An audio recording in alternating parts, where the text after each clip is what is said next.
सारे खेल तुम्हारे हैं, जग कहता खेल नसीबों का, मैं तुझसे गए। क्योंकि दशरथ जी ने कहा। अच्छा, दशरथ जी को किसने कहा?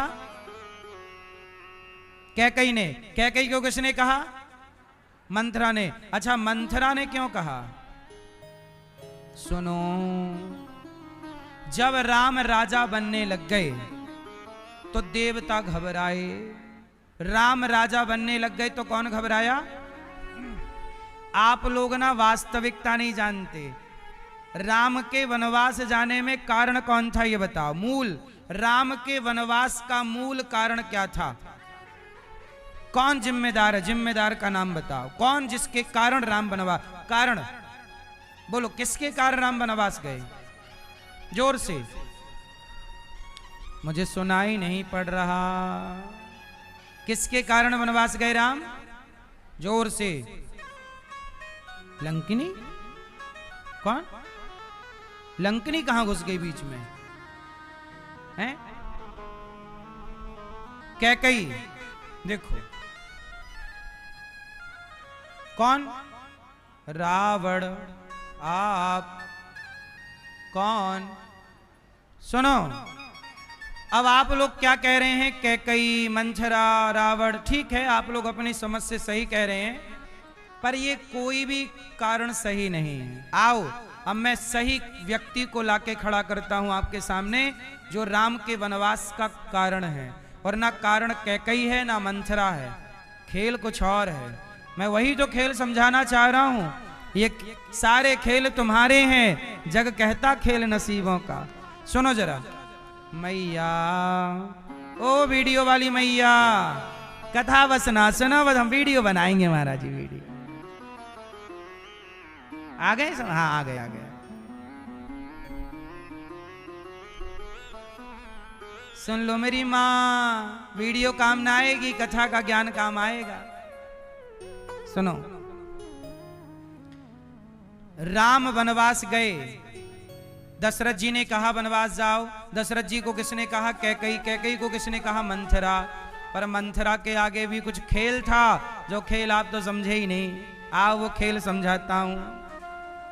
देखो, जब राम राजा बनने लग गए, कल राम राजा बनेंगे घोषणा हुई, बाजे बजने लगे, तो देवराज इंद्र के कान खड़े हो गए। इंद्र बोले, ब्रह्मा जी क्या चल रहा है अयोध्या में?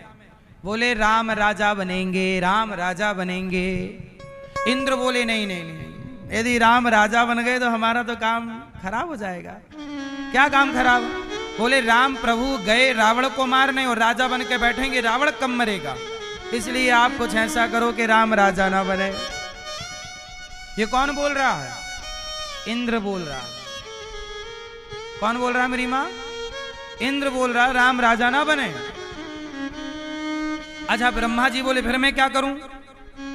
बोले, सरस्वती जी से कहो कुछ करें, बुद्धि घुमाएं।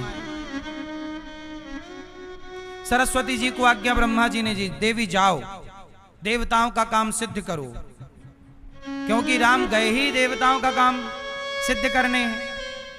तो जाओ, किसी की बुद्धि घुमाओ। तो पूरी अयोध्या में माता सरस्वती को कोई ना मिला जो राम का विरोधी हो या बुद्धि घुमाने से काम बन जाए। एक मिली, मंथरा।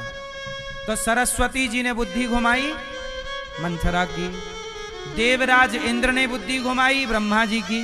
ब्रह्मा जी ने बुद्धि घुमाई सरस्वती जी की। सरस्वती जी ने मंथरा की। मंथरा ने बुद्धि घुमाई कैकई की। कैकई ने बुद्धि घुमाई दशरथ जी की। दशरथ जी ने राम को वनवास भेजा। वनवास किसका हुआ? राम का। अच्छा, एक प्रश्न और रह गया यहां पर, इंद्र की बुद्धि किसने घुमाई थी?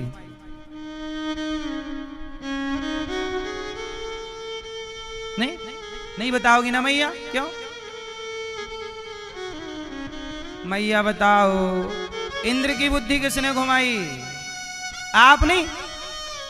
आपने नहीं घुमाई थी? नहीं। अब मैया बोली, मैंने नहीं घुमाई, बस मैंने नहीं घुमाई इंद्र की बुद्धियां, मेरा नाम मत लीजिएगा। सही है। इंद्र की बुद्धि किसने घुमाई? इंद्र देवता है और देवता भगवान के अधीन होते हैं, तो इंद्र की बुद्धि भगवान राम ने ही घुमाई। राम कौन है? ईश्वर, भगवान। भगवान स्वयं चाहते हैं कि मेरा वनवास हो, क्योंकि खेल है ना, पूरा सिस्टम है। तो अब कैसे हो? तो भगवान राम ने बुद्धि घुमाई इंद्र की, क्योंकि इंद्र को लालच है ना, लालची की बुद्धि घुमाई जा सकती है। इंद्र को लालच, रावण। अच्छा, इंद्र क्यों चाहता है राम का वनवास? क्योंकि रावण इंद्र को परेशान करता है। रावण से सबसे ज्यादा कोई परेशान कौन है? इंद्र की पूरी मंत्रिमंडल रावण के यहां चौकीदारी कर रही है। शनि तो सिंहासन के नीचे पड़े हैं। कर जोरेश्वर दिशुभ विनीता, भ्रकुटि विलोकत सकल सभीता। देवराजेंद्र की तरफ रावण देखता ना, तो देवराजेंद्र थर थर थर थर कांप जाते थे।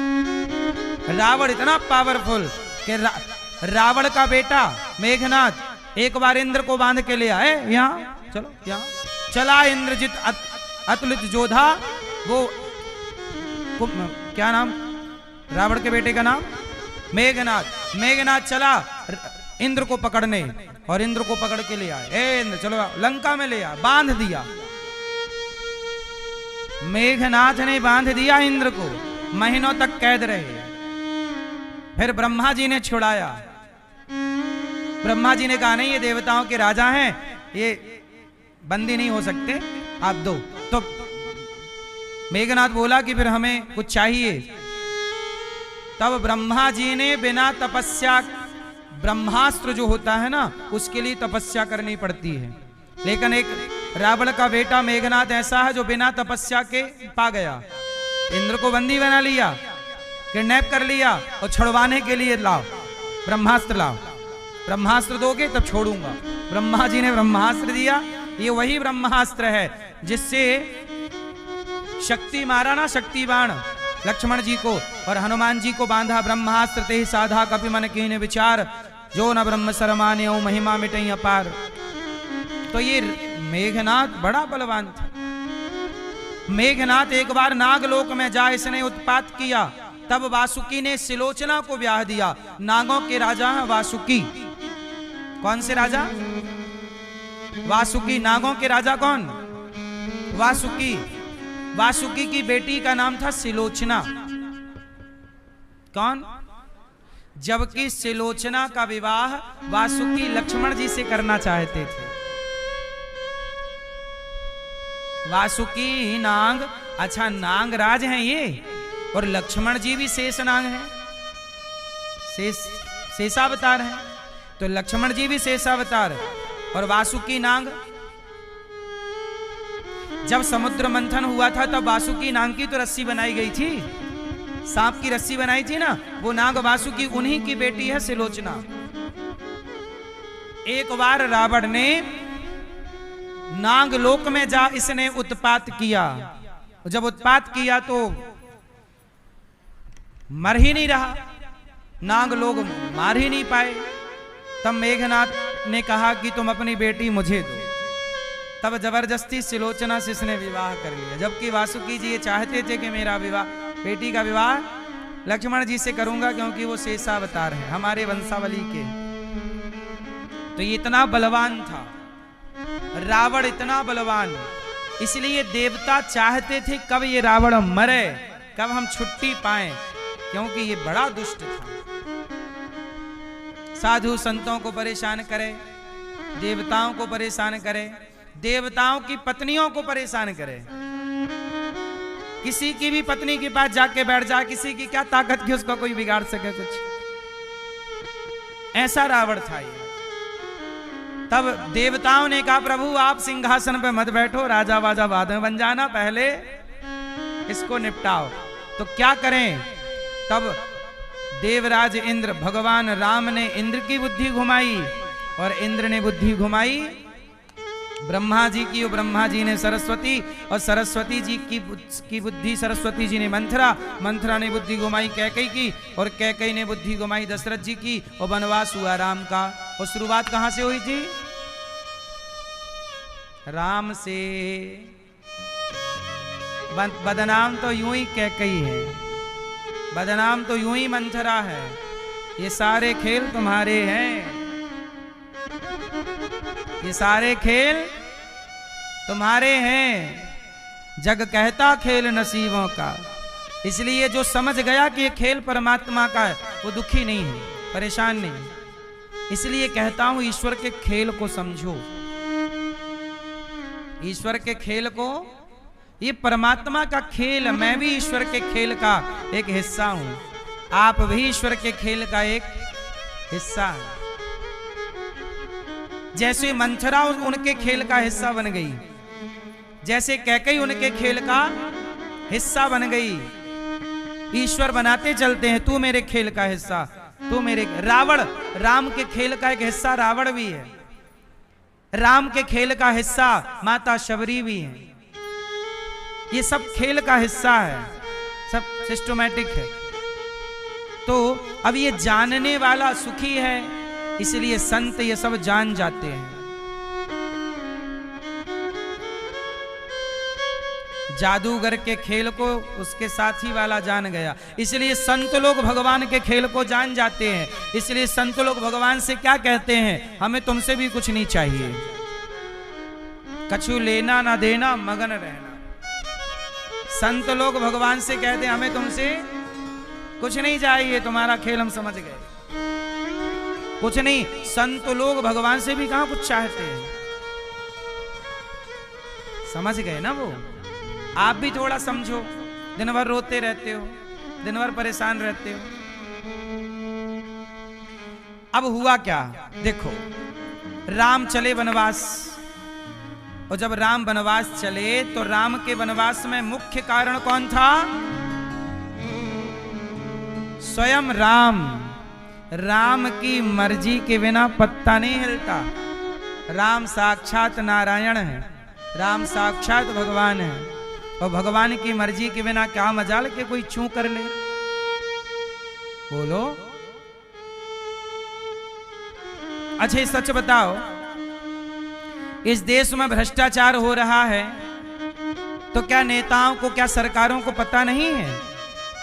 सरकार चाह ले तो क्या मजाल के कोई एक आदमी भ्रष्टाचार कर ले। सरकारें चाह लें, सारे पुलिस वालों को पता रहता है कि ये चोर है, यहां चोरी होती है, चाहे तो पकड़ ले, पकड़ के दंड दे दे, पर नहीं। कई जगह तो ऐसा होता है, चोरी कराने का ठेका होता है कि भाई साहब इस मेला में 1 करोड़ का ठेका, चोरी करो। चोरों को ठेका मिलता है, चोर लोग कहते हैं 50-50 हो जाएगा, आधा जो चुराएंगे आधा आपका आधा हमारा। ये बात सही है कि गलत है, बोलो हाँ कि ना। फिर सरकार चाह ले तो क्या मजाल के चोरी हो जाए, ताले बिकने बंद हो जाए, सरकार चाह ले तो। पर सरकार चाहती नहीं है, क्योंकि चोरी कराएगी तो आधा सरकार के पास भी तो जाएगा। भ्रष्टाचार होगा तो सरकार के पास सड़क बनेगी, फिर खोदेगी। उज्जैन के एक भैया कथा सुनने आए, उन्होंने बताया कि उज्जैन में एक ठेकेदार ने ऐसी सड़क बनाई कि 25 साल तक खराब ही नहीं हुई। तो नेताओं को चिंता हुई कि यार ये तो खराब हो ही नहीं रही है, सिस्टम को चिंता हुई यार क्या करें, इसके नाम से तो पैसा निकल नहीं रहा है। तो जबरदस्ती जेसीबी से खोद दी, क्योंकि उसको बार बार बनाएंगे तो उसके नाम का क्या निकलेगा, सरकारी टेंडर पैसा। तो वो जो पैसा निकलेगा उसको फिर बांटा जाएगा, कद्दू कटेगा सब में बटेगा। बोलो हाँ, ये बात सही है कि गलत है? एक सड़क बनती है फिर खोद दी जाती है, ये सही है भारत में कि गलत है?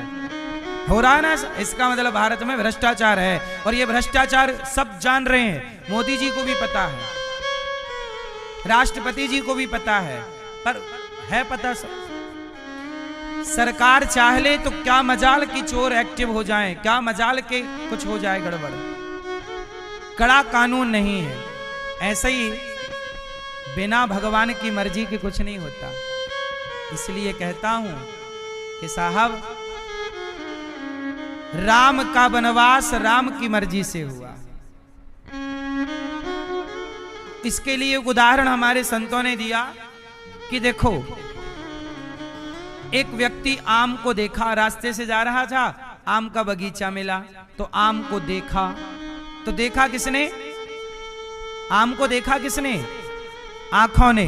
आंख देख सकती है पर जा नहीं सकती, गए पांव, पांव गए पर पांव तोड़ नहीं सकते, तोड़ा हाथों ने, हाथ तोड़ सकते हैं चख नहीं सकते, चखा जिह्वा ने, जिह्वा चख सकती है पर रख नहीं सकती, रखा पेट ने। तब तक बगीचे का मालिक आया और एक डंडा जमाया, चोरी से आम खाता है, वो डंडा मारा पीठ में। अब बता बेचारी पीठ की तो कहीं गलती नहीं थी, पर निर्दोष पीठ पिट गई कि नहीं? देखा आंखों ने, गए पांव, तोड़ा हाथों ने, चखा जिह्वा ने, रखा पेट ने, पीठ की कहां गलती थी? पर पिटी कौन? पिटी कौन? पिटी पीठ। और गलती किसकी थी? पीठ की कोई गलती नहीं। जब डंडा पीठ में पड़ा तो बताओ आंसू कहां से आए? हाँ, और शुरुआत कहां से हुई थी? जो करेगा वही भरेगा। आंखों ने शुरू की इसलिए रोई भी आंख। जो जस करहि सो तस फल चाखा, जो जैसा करेगा वैसा भरेगा। तो राम के वनवास जाने का कारण केवल राम है, राम भगवान है। क्या ताकत मंथरा की, क्या ताकत कैकेयी की कि राम को वनवास भेज सके? ये लीला है, ये खेल है। ये खेल ना समझने वाला मूर्ख है, वो खेल समझने वाला संत है, भक्त है। समझ गया? प्रभु ये लीला है, तुम खेलो, हम तुम्हारे पीछे पीछे हैं। इसलिए लोग कई बार ना समझ पाने के कारण भगवान पर किंतु परंतु ये वो करते रहते, खेल जानते नहीं, माया समझते नहीं। चलो, अब हुआ क्या? राम का वनवास हो गया तो जिम्मेदार कौन है? स्वयं राम। इसलिए आपके जीवन में कोई सुख आए, कोई दुख आए, किसी को जिम्मेदार ना बनाइए। तेरे कारण मुझे दुख मिला, तेरे नहीं, नहीं, ये मेरे ही नसीबों का है। ये मेरे प्रभु चाह रहे हैं कि मैं हंसूं तो मैं हंस रहा हूं, मेरे प्रभु चाह रहा है मैं रोऊं, मैं रोऊंगा। मैं रो रहा हूं तो भी खुश हूं कि प्रभु रोता हुआ देखना चाहे तो मैं उनके लिए रो रहा हूं। गोपियां रोती हैं, कन्हैया चले गए। गोपियां क्यों रोती हैं? कि मेरे कन्हैया शायद मेरे इन आंसुओं से प्रसन्न हो, मैं रो रही हूं उनके लिए। इसी बहाने उनकी याद आ रही है, स्मरण हो रहा, चिंतन हो रहा, प्रेम। इसलिए भक्त जो है कभी दुखी नहीं रहता। लोग सवाल करते हैं कि भक्त परेशान क्यों, भक्त दुखी क्यों? ये सवाल ही गलत है।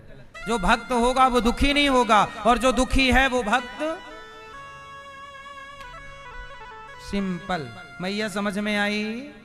हाँ। तो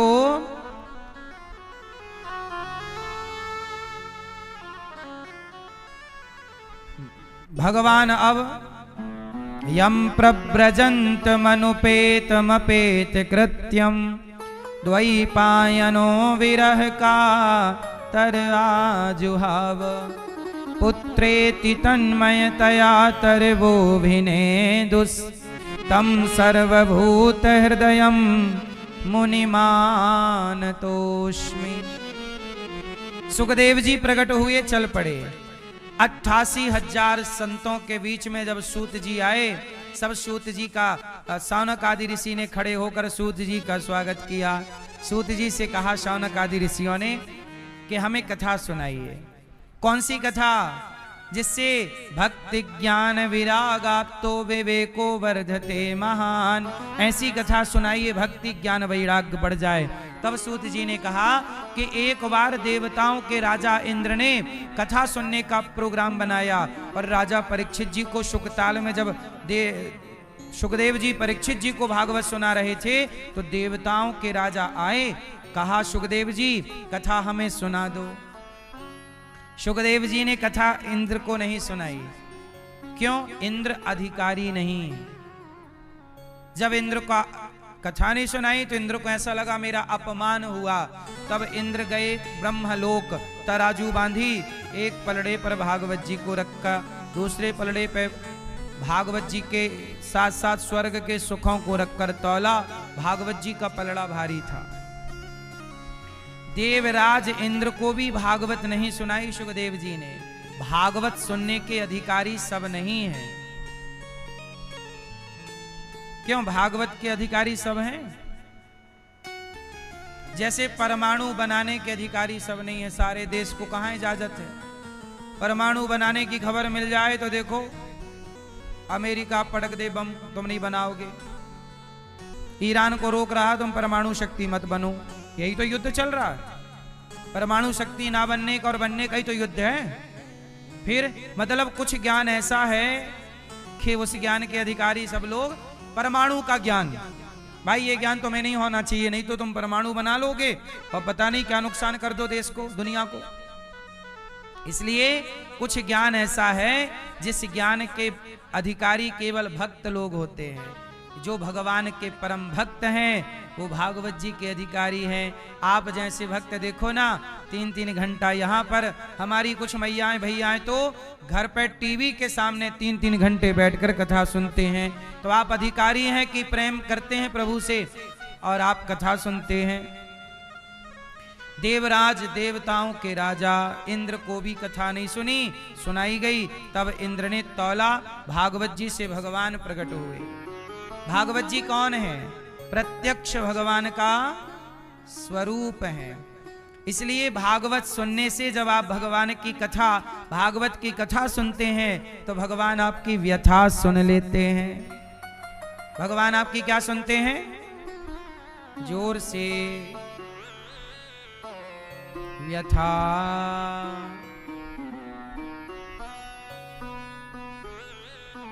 इसलिए भागवत की कथा अभी पोथी पाठ होंगे, तो आप भी अपने पितरों के लिए आगामी जो पोथी पाठ इस पावन से पुरुषोत्तम माह में है, आप भी अपने माता पिता के लिए भागवत जी के पोथी पाठ करा सकते हैं 4 जून से 10 जून।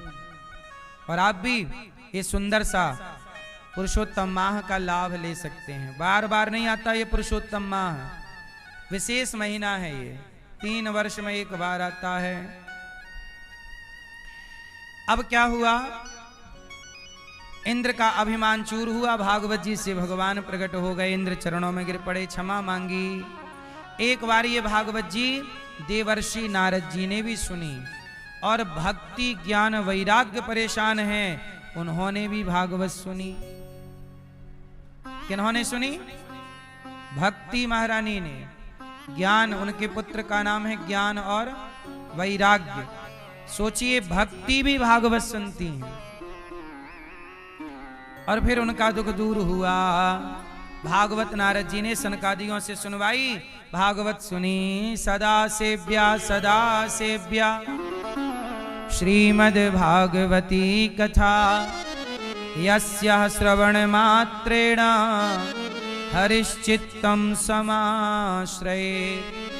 भागवत कब सुननी चाहिए? सदा। कितनी बार भागवत सुने? बार बार। राम राम रटते रहो जब तक घट में प्राण, कभी तो दीन दयाल के भनक पड़ेगी कान। जपते रहो, भागवत सुनते रहो। बार बार भागवत सुनने से क्या होगा? चित्त की शुद्धि होगी। एक सज्जन बोले कि गुरुजी हमें तो कुछ समझ आता नहीं, हम भागवत कैसे सुने? तब गुरुजी ने कहा ऐसा करो, ये टोकनी लो, गंगा जल भर के लाओ जाओ। टोकनी में बांस की नहीं बनती वो टोकनी, और उसमें गंगा जल, अच्छा वो कोयला वाली थी, उसमें से उठा के उस कोयला और भट्टे पे डालते तो वो कोयले से क्या हो गई थी? काली। गुरुजी ने कहा चेले को जाओ जरा टोकनी में पानी भर लाओ गंगा जल। वो गया गंगा जी में डाला, काय को पानी भरे, टोकनी में कोई पानी भरेगा? 10-20 बार डाला, 50 बार पानी ना भरा। गुरुजी के पास आया, गुरुजी खाली पानी नहीं भरा। गुरुजी बोले पानी भले नहीं भरा, पर देखो टोकनी बदल गई कि नहीं? टोकनी बदल गई, काली थी, सारा पानी में डूब डूब के कालापन छूट गया। ऐसे भगवान की कथा समझ में ना आए, पर जो आपके जीवन में पाप का कालापन है वो सत्संग के जल से छूट ही जाएगा। सत्संग ना समझ में आए तो भी सुनो, कथाएं ना समझ में आए तो भी सुनो, डूबे रहो। कुछ ना कुछ तो जीवन में बदलाव बिना कथा बदलती है। अब भक्ति महारानी बोली, महाराज मेरा तो दुख दूर हो गया, भागवत सुनकर मैं कहाँ बैठूं? बोले जाओ भक्तों के हृदय में जाकर बैठ जाओ। नारद जी ने सनकादियों से कहा हरिद्वार में कि गुरुदेव, कोई पापी व्यक्ति भागवत सुने, पुण्यात्मा सुने, तर जाए, बात सही है, क्या जीवन भर का पापी भागवत से तरेगा? बोले हाँ, ये मानवः पाप कृतस्तु सर्वदा सदा दुराचार रता विमार्गिकाः क्रोधाग्निदग्धः कुटिला